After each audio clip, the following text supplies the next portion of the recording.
Now your body is locked into all these meds. And if you don't have it one day, your whole entire system goes nuts.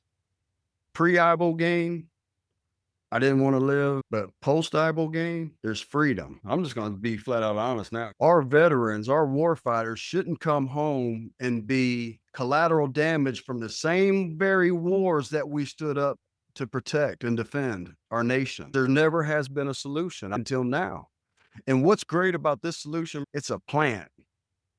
It's a freaking root. Whether you're a life coach, therapist, biohacker, invested in wellness, or in the healthcare profession, if you have an intention to work in psychedelic spaces, you're in the right place then. If you're called, get involved.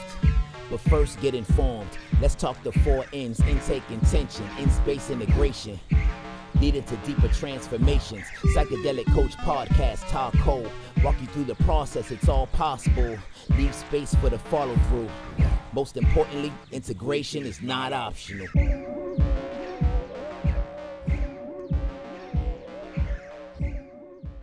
Welcome back to the Psychedelic Coach Podcast. I'm Ta. In this episode, I'm sitting down with Lieutenant Colonel Adam J. Swedenburg.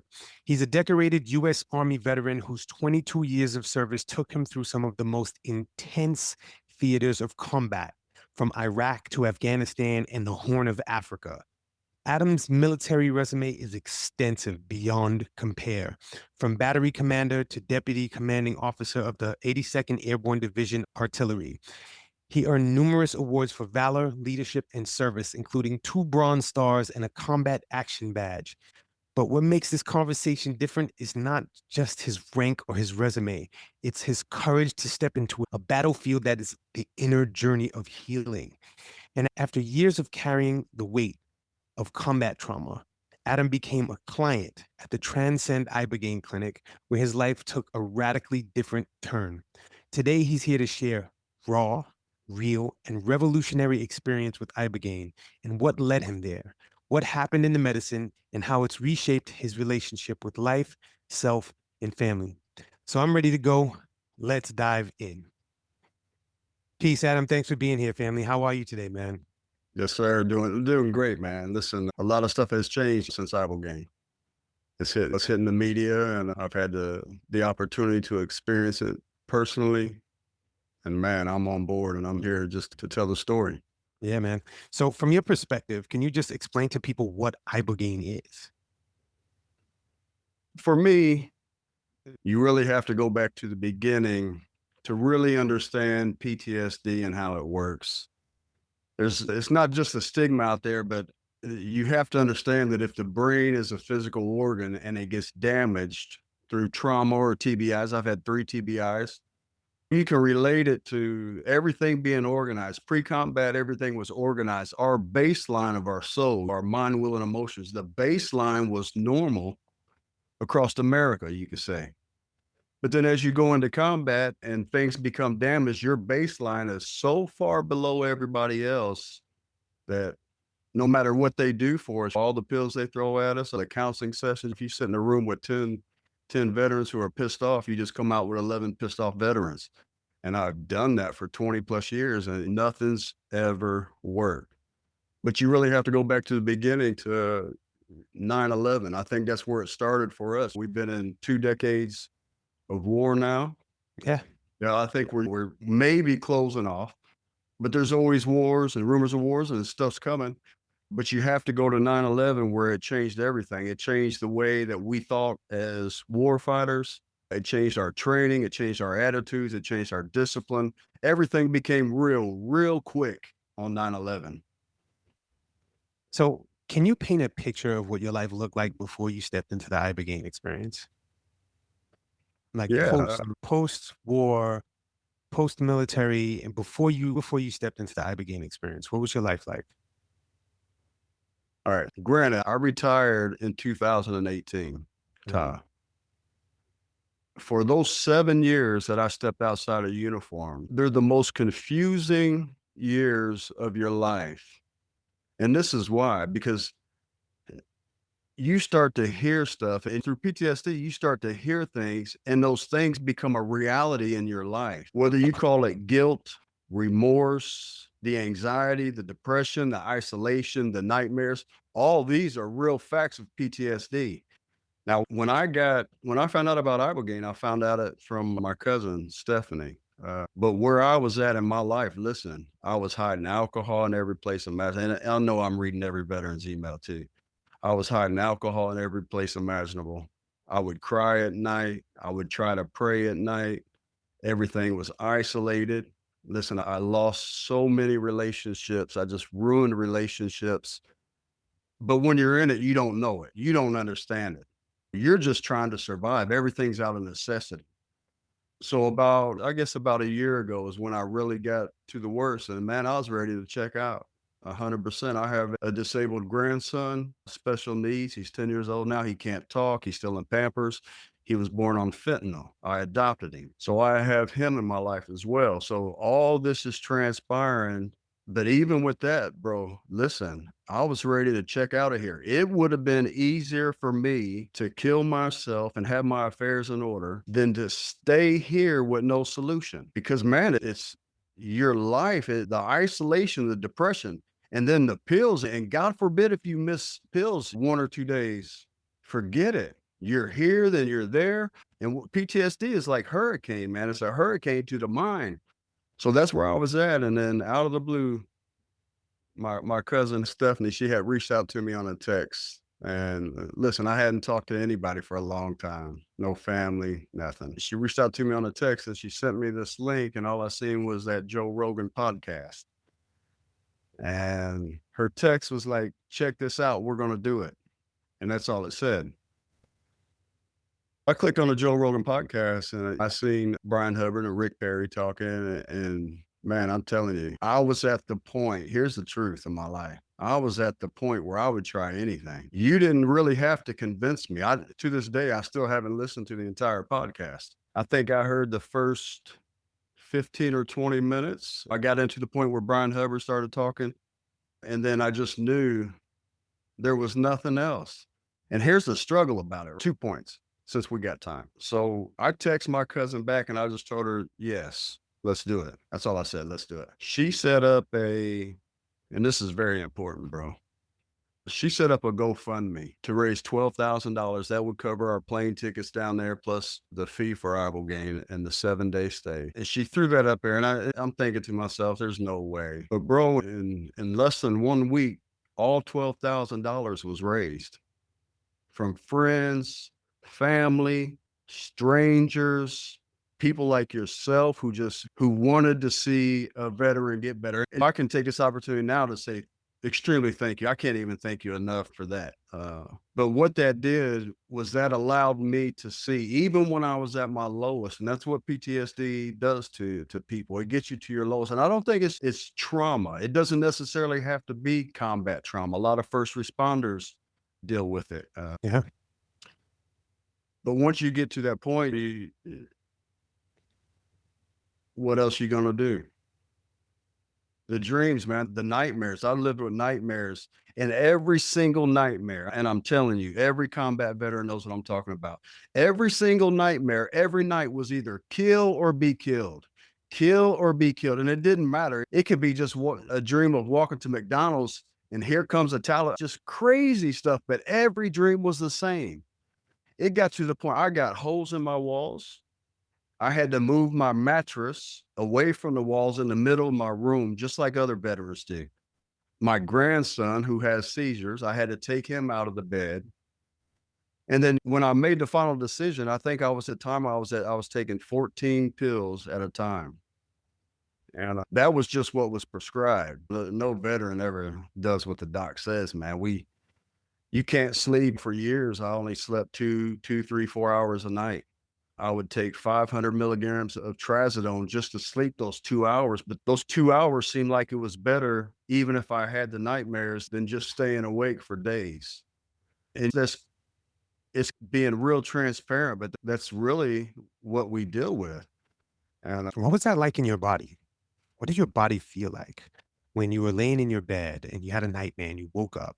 What did your body feel like? all of mine, and they were every night. Every night. All my kids would come running, and this is every night. They're real. They're so real that even before combat, you could always catch yourself. If you're falling in a dream, you catch yourself and you wake yourself up. These you can't get out of. To me, there's a spiritual influence involved in it. And it becomes to the point where everything that you think about,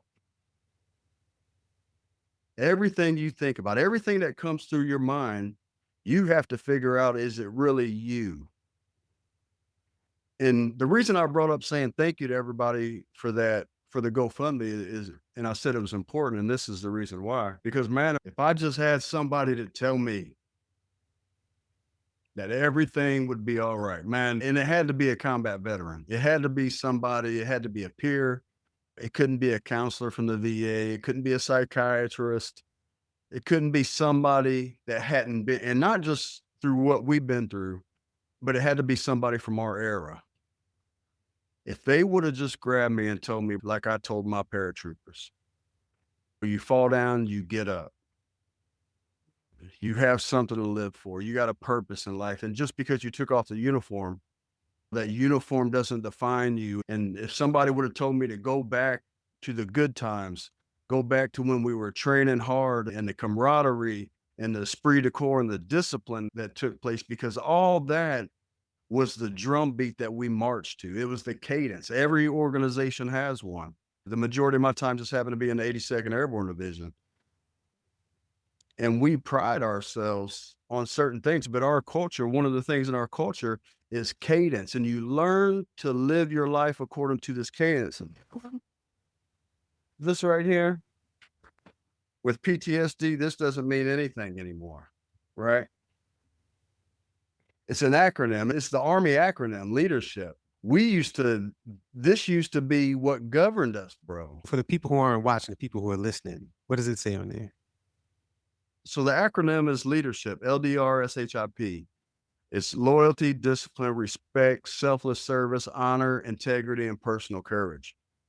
It was the warrior ethos. It was what governed us. It was what made us get up and do 12-mile road marches with the 60-pound rucksacks. And it was the hard training that governed our life. But then with PTSD, and when you walk outside of the uniform, it's like your purpose. And I keep going back to this because I always want to make this clear that, and this is why I know, because I can think clearly now after Ibogaine. If I couldn't think clearly before Ibogaine with PTSD, that means there had to be trauma. There had to be a physiological damage, plus with the TBIs. So TBI, for those of you who don't know, is a traumatic brain injury. Yeah. And I had 3 of them. And the worst one wasn't even in combat. The worst one was on an airborne operation. And I was getting ready. My military career was almost over, but in the division, you have to stay current and stay jumping. And man, I hit the ground so hard that, man, it was nuts. Like I blacked out. It was gone. I was gone. But then same way in theaters, these explosions, they're so intense. So man, they suck the life right out of you. And I just mentioned that because they wish, and maybe they'll do it someday, but I wish every warfighter that comes into the military would have a brain scan done. Because what you're seeing with Ibogaine, you're seeing the regrow, the neural connectors regrowing, physically regrowing, and things are happening. And then everybody's, man, listen, almost everybody's. I haven't heard of one veteran that has had this done that didn't have just outstanding results. Man, it's just That's pretty powerful, man. And how many years were you in combat? yeah. So I did right at almost 22 years in the military, and almost 5 full years was in combat zones. That's a pretty extensive amount of time in a combat zone. Yeah, in 2005, after my second tour, man, all my partners, everybody jumped ship. We had a huge just amount of warfighters that had enough. And really, there was only just a small handful of us, it seemed. Now there's more across all the services and branches. But there wasn't a lot that was willing to stay in anymore. May 1st of 2003, it was the biggest just mind. It, it threw our warfighters, our fighting force, into mental mayhem on May 1st when, if you remember, President Bush stood on the USS Abraham Lincoln and declared the war was over in Iraq. It's over. We won. The reality is, man, we didn't even really do any combat up until that point. We crushed right up through Baghdad, straight up to northern Iraq. There was no battle. We just crushed them. They took off their uniforms. They became civilians. They blended in with the population. But when our commander in chief stood up there and said the war is over, there was another mind shift, a physical mind shift across our forces. You could feel it. The only thing we thought about then was going home. That was it. But combat didn't really even start. We didn't even have our first IEDs until July. We didn't take casualties ourselves until the end of June when we lost Sergeant First Class Philippe and PFCI. But when the IED started happening, you're talking body parts everywhere, and that's all you dealt with. But yet you had a commander in chief that said the war was over. So what do you think? What do you do as a young soldier or as a young Marine?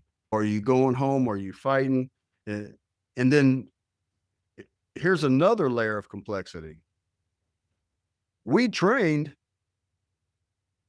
to fight against an enemy who was a known fighting force, who wore uniforms. After the first 2 weeks, nobody in Iraq wore uniforms. Nobody in Afghanistan ever wore uniforms. So now, mentally, and this is so good, bro, for the psyche to understand this, because now every civilian is an enemy. They started using babies and women. I have a partner who was killed. I have a partner who was standing right next to him, Al-Azawi, and he was just covered with shrapnel from a lady.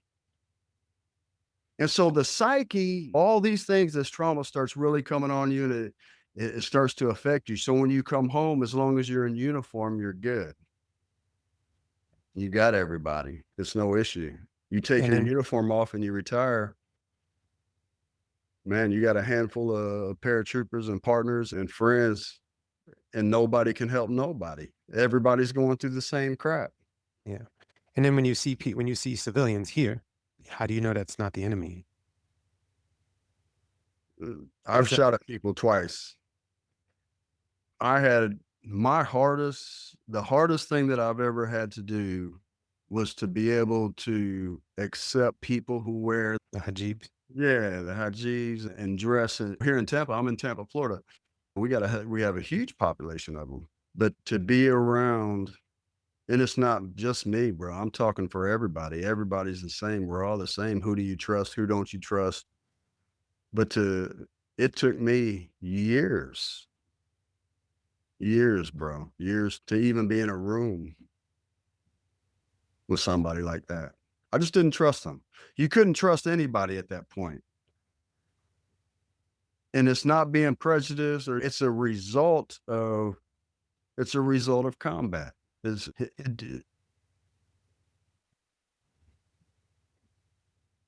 I would say now that, just thinking now, especially post Ibogaine, I haven't carried a pistol since Ibogaine. I used to carry 2 pistols everywhere I go. If I would go anywhere, I'd carry 2 pistols. How does that feel? The difference? How does the contrast feel? That's a good question. So the difference is night and day. And the way that I could easily explain it is this: everything that is offered is a form of relief. Whether it's counseling, whether it's more pills, whether it's a military retreat or a veterans retreat, everything was the same. Everything that I did pre-Ibogaine only did one thing, bro. It offers relief, but it's not even relief, because then now your body is locked into all these meds. And if you don't have it one day, your whole entire system goes nuts. So here's the difference. Pre-Ibogaine, I didn't want to live. I already explained all that. But post-Ibogaine, there's freedom. Pre-Ibogaine, everything was about relief. It was about just getting you through the day. And here's the problem, bro. I'm just going to be flat out honest now because I'm ready to start talking. Our veterans, our warfighters shouldn't come home and be collateral damage from the same very wars that we stood up to protect and defend our nation. But year after year, it's the same thing. It never stops. There never has been a solution until now. And what's great about this solution, bro, I'm just going to tell you like it is. It's a plant. It's a freaking root. You know what I mean? It's not developed in a lab. People's not making money off of it, or they're not trying to, obviously, yet, but I'm sure it's coming. But there's organizations out there and there's clinics out there, man, that are first class, great leaders, great people, and their passion is just like yours. Their passion is like mine. It's for veterans. When you talk about being an advocate for something, being an advocate for Ibogaine, to me, to be an advocate for Ibogaine means that you have to spend a lot of time and effort trying to change laws and do all that. I don't think that's what I'm called to do. What are you called to do so that we can Like, fortify, we can support you, we can get the word out? What are you doing? This is it, man. I think I'm going to start this podcast, and I'm going to talk, and I'm going to explain stuff in depth about how we really feel. And part of understanding Ibogaine isn't just the solution, but it was the problem. And I can say this, listen, if you look across our nation, doctors produce doctors, right? For the most part, not everybody. Pastors kids are pastors, doctors are doctors, lawyers are lawyers, athletes are athletes. You look at Tiger Woods right now, what is he doing? He's training his son. He's been training his son since he was like 2 years old. In the warfighter community, we lose that. When you take a combat veteran who's been damaged and battle scarred, and there's no solution to get him back to his right mind, because if somebody would have told me when I took off my uniform that all it is, it's a change of mission. You're still a commander, you know what I mean? But now you're a commander in life. You still have to lead. You still have to get up. You still have to have discipline. But with PTSD, you can't do that. Man. I just wish listen, if I were to say something, and I wouldn't even say it to the president of the United States, bro. I'd say it to the commander in chief. And I'd say it to SecDef 29, our Secretary of Defense. The president has got too many issues going on. You know what I mean? That office, even though it's the same person, in order to understand Ibogaine and the effect that it has in our nation as a warfighting nation, you have to put on your commander-in-chief hat to see what I'm getting ready to say. The process of getting Ibogaine is going to be however long a process. And my point is it doesn't have to be. But if you can't increase the process, if you can't speed it up like you did with Corona, because our warfighters deserve it, then maybe we should do it from a standpoint of somebody like Nicholas Irving. Nicholas Irving he's nicknamed the Reaper. He's from 3rd Battalion, 75th Ranger Regiment.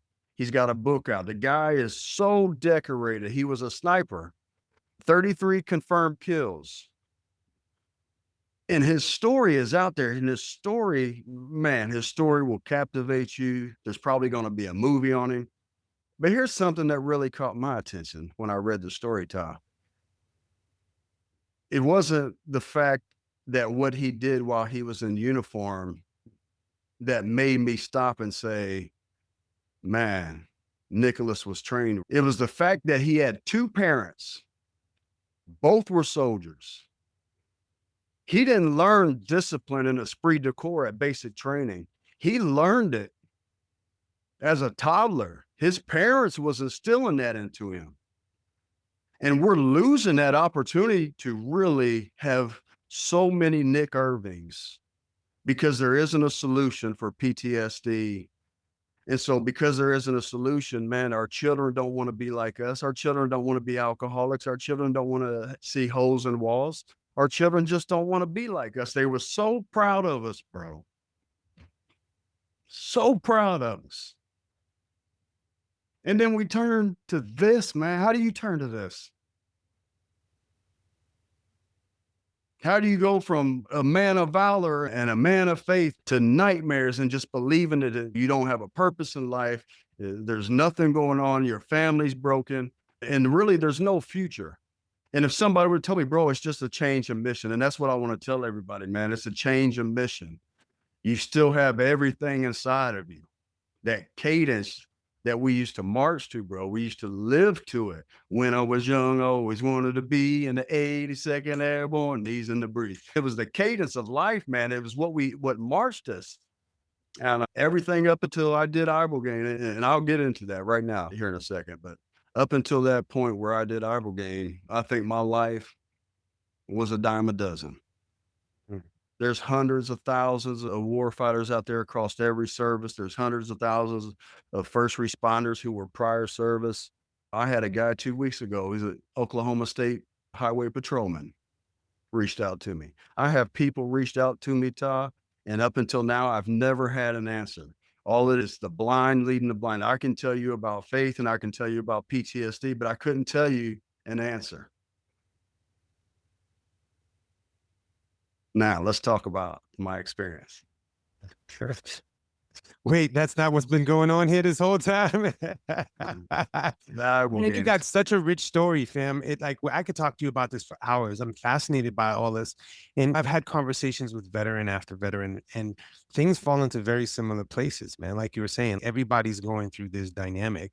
And regardless of how you slice it, you're still putting a human body, a human organism, a human psyche into a place where there's death, there's destruction, there's bombing, there's fear, there's all of this stuff coming at you at 1,000,000 miles per hour. And and it's anticipated that you can hold your mission and move through that. That takes a tremendous amount of fortitude and a tremendous amount of bypassing a lot of your body's natural processes, all of your upbringing, all of your emotions, the thoughts about your family. Like there's so much that the soldiers that are in war, I don't care what side of the war you're on, all of the soldiers that are in a war have to bypass all that stuff. And when that bypassing becomes a mainstay in your physical organism, and then that's your primary function. Now, when you get out of that and you go back home and you're not supposed to function in this way that you've been ingrained with these functions, with these protective mechanisms, how can it be anticipated that you will function like a normal, quote unquote, member of society? And this is the conversation I've had with veteran after veteran. And this is why I love y'all so much. I'm not very much a fan of war, but I am a fan of the troops. Like I love the troops, man. Like y'all are some real solid people who have dedication unlike anything I've seen. You know what I mean? For each other, for yourselves, for the country, for whatever you're fighting for. There's a lot of dedication there. And I don't see that in a lot of people outside of the military. But you've been so dedicated to this. You've dedicated your entire body, fam, your whole body. And for me, there's nothing more valuable than your physical body. You can't get another one. You get another car, you get another house, you get another outfit, you get another meal. You can replace all of this other stuff, but you cannot replace your body. And for you to put your body on the line is invaluable, invaluable. And so the programming around your body into that space, and in Ibogaine offering you a place to deprogram yourself and reprogram yourself back into society is beautiful. That's how you described it to me when we spoke earlier today. 100%. And I'd like to hear more about that. You said your cousin Stephanie, right? She introduced you to the podcast, to the Joe Rogan podcast with Brian Hubbard. And then you were like, yeah, I'm in. And you jumped in on this. And so how did you find Transcend Clinic? How did you get into that space with Transcend?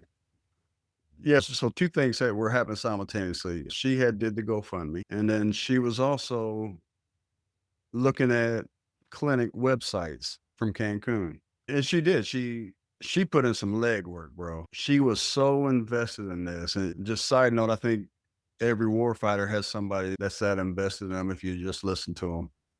But yeah, she went, she did her research, ended up calling Transcend. I think it was the third one that she called, got to talking with Dr. Rivas, and she set everything up. I didn't have anything to do with anything. I had went to see my psychiatrist at the VA. This is the God's honest truth. And I told her, I'm thinking about going to Cancun in Mexico to do Ibogaine. I told her, Dr. Rivas said, I have to get off all my medication before I can go down there. And she looked at me, bro, and she says, if you think you're homicidal and suicidal now, she said, just wait till you stop your medicine. She said, I'm 100% against it. Now this, and I love her, man. Listen, she's the only psychiatrist that I've actually listened to. I'm not honest with her either, but no veteran is. I know that. But listen, she Uh-huh. didn't, she was so far against it. And this is what we did. This is what I did. Because I had to stop all this medication, right? At that time, it was 14 pills, bro. And I stopped cold turkey. I went, Stephanie, my cousin and her husband, Aaron, has a friend who lives in Franklin, Tennessee, and she owns 300 acres in the Tennessee mountains. The day that I quit my medication, I knew, listen, regardless of what the psychiatrist said, she hasn't been right yet, really. You know what I mean? Regardless of what she said, I knew inside, listen, we all know we're changing. And I knew that if I got off this medication, it would be, I don't even want to think about it if I was around people. So I went up to Nashville to the mountains and I stayed there for that whole entire week. I stayed there for 6 days with me and just me and Aaron on 300 acres with a side-by-side and a whole bunch of guns. I didn't fire any guns. I was there. I was able to relax. I was able to chill out. I wasn't around people. And that was the first time that I think I started to get a clear mind and able to really evaluate myself and evaluate Ibogaine and what did I actually know about it to this point, because I still didn't know anything. So 6 days later, after being in Tennessee mountains, we fly from there. We fly to Chicago, Illinois. All this happened so quick, bro. And I'm thankful for it. We fly to Chicago, Illinois. I get my passport. We fly from Chicago to Cancun. We get to the airport. The driver from Transcend picks us up, takes us to the clinic. I had to take a bunch of gummies, man. I ain't gonna lie. For the flight to Cancun, the people, remember, I'm no longer on medication. Mm-hmm. I'm not taking. So THC helped. The gummies definitely helped, bro. 100%. It kept me calm enough to where, when I got down there and we got picked up and we got taken to the clinic, I met Dr. Rivas. I met another doctor and I met some of the staff. But I'll tell you, man, I was struggling. And I think it's important for people to see, because you're getting all this media attention about Ibogaine. But before you do Ibogaine, you're at your worst. Like, you're getting off of your medication, whatever it was you was on, whatever the VA prescribed you or didn't prescribe you, or what you prescribed yourself, the alcohol, it doesn't matter. You got to get off of this crap, right? So that first night, I think we got there around 2 PM. And that first night I was in a room, bro, I tried to break out 100%. I tried to break out of this freaking clinic. They had, the doors were like 15-foot wall steel doors and 20-foot wide. And it's just like that in Cancun. A lot of the places are boarded up like that. And man, it's like every devil in hell was coming against me. And I didn't know where I was going to go, what I was going to do, but I just wanted out. 100% I wanted out. So I went, I'm trying to get out. Next thing, they got cameras everywhere and people come, the staff comes, and they gave me some medication to help me sleep that night. But then the next morning was when I was starting my flood dose. Okay. So the first night I try to break out, I'm not really convinced about Ibogaine, but then let's do it. So the next day. You get into the flood dose. Yeah. What was the whole prep process like? from the time you got there to right before to when you were getting ready to do the prep dose? Excuse me, the flood dose. They take you to the hospital and you do a EEG, EKG, some other stuff just to make sure everything's palatable and working properly. There you have at Transcend, you have not just the doctors who do the Ibogaine, but you also have ER nurses and docs, somebody that can do resuscitation and stuff like that. But the process, listen, I was so far removed. Like, I think with all the medication being out of my system and just the unknowing, and then just the thoughts of, man, if you're doing this, then you really do suck. And you know what I mean? Just crazy thoughts. But really for me, I was so far disconnected. I didn't want to, there's this guy there, bro. He's I guess he's their psychiatrist. And it frustrated me so bad. This was my introduction. My introduction was sitting down and I talked to Revis and other doctors and I met the staff. But for the rest of the afternoon, I had this, once again, just another counselor. And his name's Charlie. Great guy, bro, 100%. I've apologized to him 100 times over since then. To me, he's just another counselor and he doesn't get it. And it's not his fault, but man, I need somebody right now that understands me. And I didn't have it. So I wanted to break out or whatever. But the next morning, I woke up, went to the hospital, ran some tests, came back to the clinic. And then at noontime is when I started my flood dose. And up until this point, Tyler, nobody even told me what Ibogaine was. I had no clue. I didn't know if it was going in an IV. I didn't know if it was pills. I didn't know, do you drink it? I had no clue. I didn't know nothing. So I'm laying in the bed and they give me an IV and all they do is they hand you just a little cup and it's got the pills in it. It's just pills. And I took the pills and bro, like for me, I've heard lots of different stories with the psychedelics and how people have done. I'm just going to tell you what happened to me. I didn't see nothing as far as, let me start over. Let's go. I'm here for it. I am here for it and I'm Look, fascinated. you can just let this keep, can let this keep playing till you just take your time, man. Take your time. Go ahead. I'm here for it, man. Let's go. It's weird, bro, because so you take the medication and nothing happens until you close your eyes. And when you close your eyes, it's almost as though, now I wasn't seeing nothing, but I'll tell you what I did see. And I'm just going to get to the point because through my entire process, entire process was probably from noon to you take the pills, but then you stay monitored for the next 6, 7, 8 hours, however long it was. But man, I can't explain it. My father passed away a year ago, bro, from stage 4 cancer. We knew nothing about it. He was good one day and then a couple months later, he's gone. And he was a Vietnam veteran. And we used to spend years every night at 2 in the morning, 2:30 in the morning on the phone, just talking, trying to figure it out together. And bro, I didn't see pink elephants. I didn't see lights. I didn't see none of that. But what I did see, bro, is God is my witness. Everything, with everything in me. My dad, bro, I seen my dad. He walked over to the bed. He stuck out his hand. He grabbed my hand and he said, hang in there, son.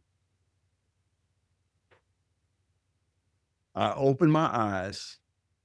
There was nobody there. The nurses are behind the desk and I yell at them, where'd my dad go? And they don't know what I'm talking about. And I can't explain it. Listen, that's the thing about this. I can't explain it. It happened. People can take it for what it's worth, but it happened. And if you don't believe it, it doesn't make it less real to me. You know what I mean? Yeah.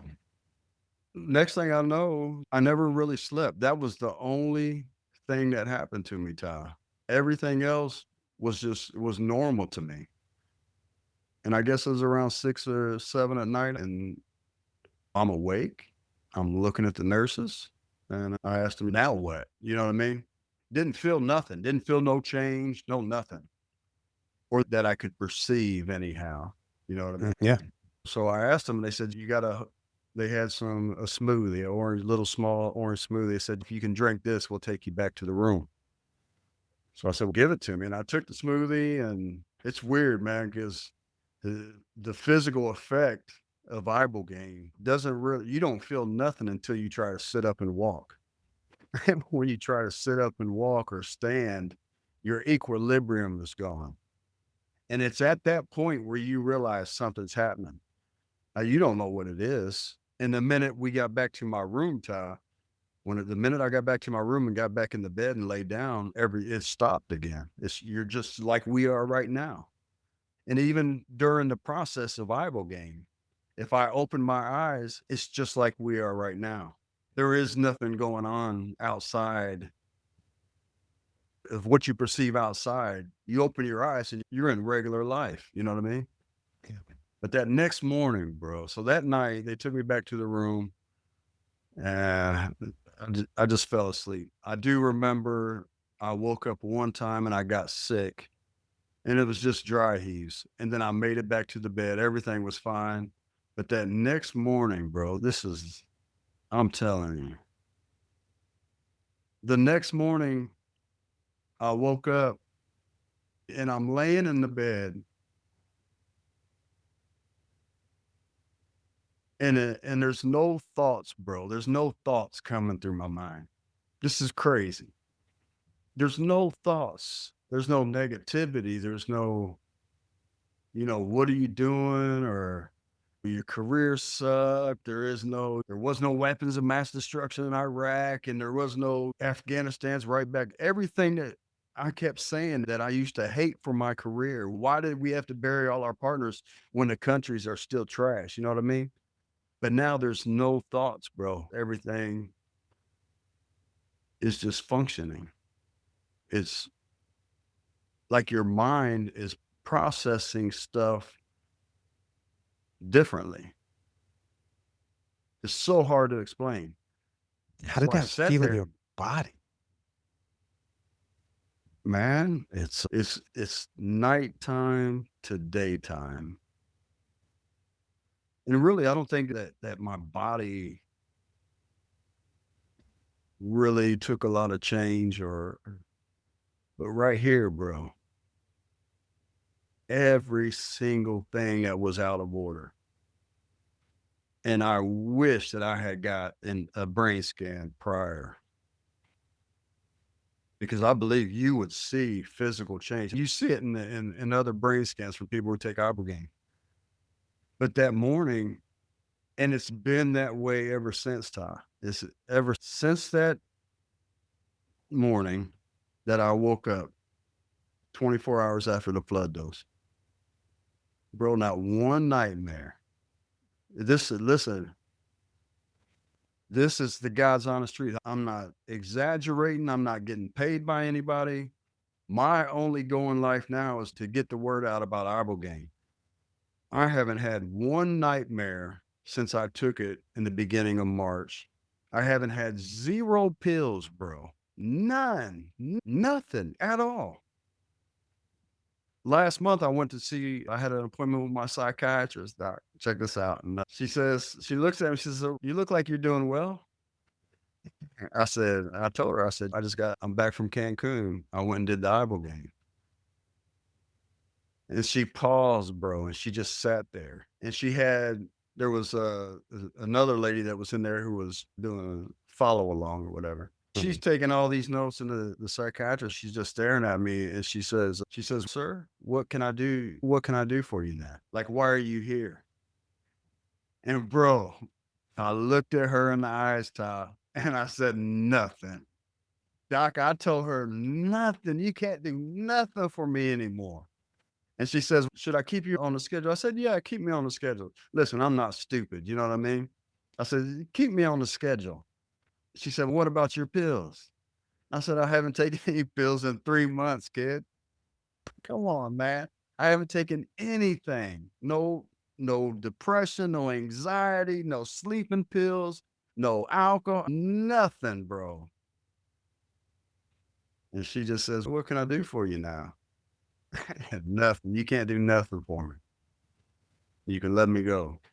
And since that day, man, when it goes back to what's your purpose in life? Mm. I think everybody, obviously, we know these things. We know everybody has a purpose in life. But to be able to find your purpose in life again and then run with it when you thought you never could, bro. Wounded warriors, man, they die with broken souls. Their families are broken, their children are broken, their parents die broken hearts. But the good news is, man, it doesn't have to be. It doesn't have to be like that. And you ask, what's my purpose now? I think my purpose now is, like I said, it's not to be an advocate, it's to get every veteran who's ready now to Mexico. It's that important. We don't have time to wait. Listen, if I would have if the Joe Rogan podcast had not came out, one, we wouldn't be talking, but two, bro, if I'm still here, I would definitely be close to checking out. I wouldn't even talk to nobody. I ain't spoken in 7 years, bro. It's a long time, man. How do you go from being the DCO and leading thousands and thousands of paratroopers to and here's the other thing is I got selected for battalion command and I had to write a 4187. It's just a document in the military that goes up to the chief of staff of the army and tell them, listen, I don't think I can do it. But here's the truth, bro. Had I had Ibogaine, a lot of the push now is just for the veteran, for the warfighter. But there was something that I read about active duty. If I would have had Ibogaine, if Ibogaine would have been an option in 2017, as God is my witness, I know that for a fact because of the way my mind has been freed up. It's been rebooted, bro. Everything's back in place. I don't have to focus and think on things that normal people just process. I'm not scared anymore to go anywhere. I don't carry my pistols anywhere. Listen, I wake up and I'm smiling, bro. And for us, that's the beginning of freedom. Relief isn't enough. Relief sucks. I'm just going to tell you that. You want to know how relief is? Ask the people in Gaza. We shouldn't have a ceasefire in our own minds. We need total freedom. And I'm telling you, Ibogaine has the ability to do that. And you look at technology, man, technology has been poured out over the last 100 years, but the American warfighter, listen, for 250 years, this country was built on our backs. We didn't have golden domes and iron domes. And it goes back to my point that a wounded warfighter, if he gets Ibogaine and he gets his life back and he's able to find his purpose in life again. Listen, our combat veterans are the ones that should be teaching the mental classes in the military because we've been through it. There's got to be a program. You have to prepare the warfighter to go to combat, not just physically, but mentally, because at the end of the day, it's not that physically, obviously, some things can happen, but mentally, it's the unseen injuries. It's the ones that nobody sees that destroys you, that brings you down to nothing. And it doesn't just stop with you. It destroys families. Man, just go on, just relationships. Speaking about family, man, how does this healing that you've got, what does this mean to you in relation to your kids, your grandson, and even with your past self? How does it change your relationships? Man, I talk to my kids now, bro. It's changed everything. We have conversations now that are meaningful. We talk about vision and we talk about the future. And before this, they couldn't talk to me, right? I'd either be inebriated or didn't want to talk. But now we have these conversations and they're able to see, man, I'll just tell you, like they just said, Dad's back. You know what I mean? That's what they said. And to me, it's it was all worth it. Everything. Well, let me say this, Tom. What we go through, our life is a culmination of our upbringing, our parents, external factors, how people treat us, everything that determines who we are. It's tough. One of the biggest, when I lost my battle buddy, Mike Donahue, it was either our fourth or fifth tour at the time. And I'm telling you this because I want to tell you that Ibogaine has helped us in my life too. We were about 2 weeks from leaving Afghanistan, and Mike was on his last trip. He was going over to NKC to pick some stuff up to put into the mill vans to send home.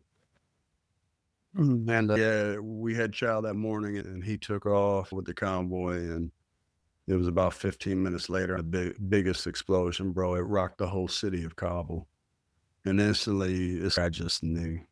And I went into the jock, and I asked my boss, and I said, "Was it Mike?" And he said, "Yes." And we had 2 weeks before we redeployed. And Mike was a God-fearing man. Mike was a family man. Mike was a paratrooper of paratroopers. This was our fourth or fifth tour at the time. I can't remember now. But when that happened, we was 2 weeks from redeploying. And when that happened, it struck a fear in me, a fear to finish things. Since that day, this is the guys on the street. I have a fear of finishing things. As crazy as that sounds, I was afraid to finish things. Anything I started, I wouldn't finish because that affected me so much. It was just that morning, bro. We was talking about seeing our families and that fear of finishing that I felt, bro. It really governed the rest of my life up until Ibogaine. That coupled with the nightmares, with everything else, what ends up, whatever the fear is, mine was fear of finishing for what happened. To other war fighters, it could be guilt, isolation. It's nonstop what the mind can do when it's damaged like this. But Ibogaine, bro, listen, I'm so thankful that God because I wouldn't have took another pill. 100%. I wouldn't have tried no more pills. I feel you, man. You were taking a lot of stuff. You said 14 pills. That's a lot of things. That's a lot. What would you say to other veterans who are struggling in silence and they may not know a path like this exists? What would you tell them? If anybody's listening to this podcast right now and they're struggling silently and they're coming across this, just like you came across the Joe Rogan podcast, what would you want to tell them? I think I'd tell them to reach out to me. And don't wait, bro. Don't wait. And even if you don't want to listen to this podcast, like I didn't want to listen to the Joe Rogan podcast, it wasn't that I didn't want to listen. It's I couldn't listen. I couldn't focus long enough to listen. And so a lot of veterans right now, even if I'm talking to veterans, to ones that are listening, bro, when you're like this, you really don't want to freaking listen. You know what I mean? Until you get to the point where you understand that you have to have a change. Man, a lot of times you don't even know it. And that's the funny thing. And so whether I'm talking to veterans who want to listen or not, I'm definitely talking to their family members. Because the family member, the spouse, they don't speak the same language as a wounded warrior, but they have been through the process with them. They've seen it. They've seen the transformation in a negative way, not in a positive way. Listen, PTSD it's a soul killer. It's a destroyer of everything, your mind, your will, your emotions, everything that you think, the way that you choose, your decision-making process. It's all gone with PTSD and TBIs. Everything is completely scrambled. And even though you know that you wanted, it would have been easier for me to kill myself than try something new as a temporary solution. You know what I mean? If I were to speak to the veteran right now, listen, one, you have to come to grips with where you're at in your life. And you have to remember back to when you was a leader.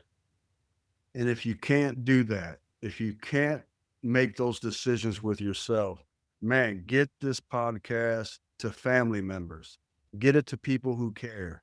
There's a lot of organizations out there, and we ended up doing the GoFundMe for myself. But there's organizations out there, man, and there's more popping up now, especially with the psychedelic movement coming on. And with the media attention, with the political realm that Ibogaine and other psychedelics are going through, the information is being put out there. Yeah. I think it's how we flow the information. It's got to come from if I wasn't at my lowest time, if I wasn't at my lowest point in my life, if it hadn't came from Stephanie, if it came from anybody else, I wouldn't have listened. When it came from my cousin who I hadn't talked to for years, at Matt. Yeah. And I think if I'm just this stranger, bro, and man, I had a good military career. Yeah. But I could still be in, but. And you're here now. After Ibogaine. So how do you see psychedelics, specifically Ibogaine, fitting into veteran care and just post-war, post being in the service at all? How do you see this fitting in? I'm 100% on board. Listen, I don't know the administration of it. I don't know how you administer it to active duty folks versus, I don't know any of that part. I think what I do know is it has to be a part of our regiment. We can't keep doing the same things that we've done, man. When you look at, listen, the 2024 VA released the 2024 suicide statistics. They can tell you male, female, service, branch, day, night, month, what you had for breakfast, what you were wearing when you killed yourself. They can tell you absolutely everything, bro. They can tell this thing. Listen, I lost a partner. I lost a good paratrooper. He was a combat veteran. He was a man of valor. Michael Zell, he's a warrant officer. He took his own life. And bro, to me, if I see Ibogaine in the military being used by the Department of Defense, and like I said, you have to figure out why you're using it. And if you understand that you're using it and it actually brings, I don't know how, don't ask me how, I'm not a doctor, but it took everything that was in my mind and it just made it right. It put everything back in place. So people talk about a reboot. Man, it felt like a reboot. When I woke up that morning, it was pre-combat. My mind was back to pre-combat. My mind was back to it's almost like being a child, Ta. It's almost to where it's not case or raw what will be, but it's almost to the point where you're like a child and you're just taking things and your mind understands when you're supposed to react and when you're not supposed to react. When you have PTSD pre-Ibogaine, there's no boundaries. Your mind is running, you're racing, there's no rest whatsoever. So everything that's happened to me, man, to me, your battle scars are your resume. Everything that these war fighters have been through, if you take it as a negative and you take it as now you're with PTSD and you don't have no hope and no future, but if you change that and you understand that your battle scars are your resume and it's built you to who you are today, that you can get back on your feet and be productive and really instill, coach, mentor, train. You can still do all these things. But I think Ibogaine has to be a part of the solution. Ibogaine, for me, for Marcus Luttrell, there's so many individuals. There's thousands of individuals that have already had Ibogaine and done psychedelics. And the benefits, man, the benefits are there. You can't deny the benefits. That's So why I say your battle scars your resume, bro. You know what I mean? I feel you. So if you could speak to the government and you and have a compelling statement to say to the government in regards to this being something that's available in this country, like you are a veteran of this country, of the United States of America, and you had to leave, get on a plane, go to another country to receive treatment for the service that you rendered to this country. What would you say to the government in regards to this? I would just say one, it's sad. Like I'm not. I'm just gonna tell you like it is. You're right. For the war fighter, and it doesn't Army, Air Force, Marine Corps, Navy, Coast Guard, I don't care. To leave your own country as a last resort to get help because you know you need help. When they don't know that you need help, it hurts, bro. And the question is, do you blame the government? Who do you put the blame on? There, you can only do what you know to do. But now the onus is now really on the government. If you ask me the same question in 6 months and nothing has changed, I guarantee you I have something to say. We don't expect, listen, when we raised our right hand to defend, support, and defend the Constitution of the United States, we knew we were going to war or the option was there. Yep. We were prepared for that. We wasn't prepared at all, zero, none for what happens after. That's right. And that's part of the deal. It's like how, what's going to happen. And this is something, what would you, so if you could go back and speak to the version of you just before leaving the military, what would you say to this person? What do you need? What would you say to yourself, to that version of you that's just leaving, knowing what you know now? What would you tell them? Don't waste 7 years, bro. You can't listen to that. I've wasted 7 years. You take 7 years since I retired. You add 5 years in combat zones. That's 11 years that I've missed being able to pour into my kids, being able to train my kids like Nick Irving, the Reaper, like his parents did, to give them discipline and teach him the right ways to govern yourself and to walk in this life and to care about people and have passion and compassion. I missed 11 years, bro. And that hurts. And then to have to go to Mexico on top of it, it's something that, listen, we did Corona or COVID. We found a vaccine so fast, right? This is something that, and here's the issue. You're going to have big pharma getting involved. They're going to try and alter something so they can put their name on it and sell it. To me, man, this is something that should never be monetized. From a government standpoint, this should be something that is made available. They should rush the clinical trials. This is something that you just, man, even the suicide rate amongst us, man, it's just not right. Don't waste 7 years. If I would have talked to myself when I retired, I would have said, go get Ibogaine. There was people doing Ibogaine then. I didn't know nothing about Ibogaine. My cousin, she got a message from a guy who severe PTSD. He did Ibogaine in like 2015. Bro, had I done Ibogaine in 2015, I'd be a brigade commander right now. I would still be in. I would still be leading my family. I'd still be leading paratroopers. I'd still be leading soldiers.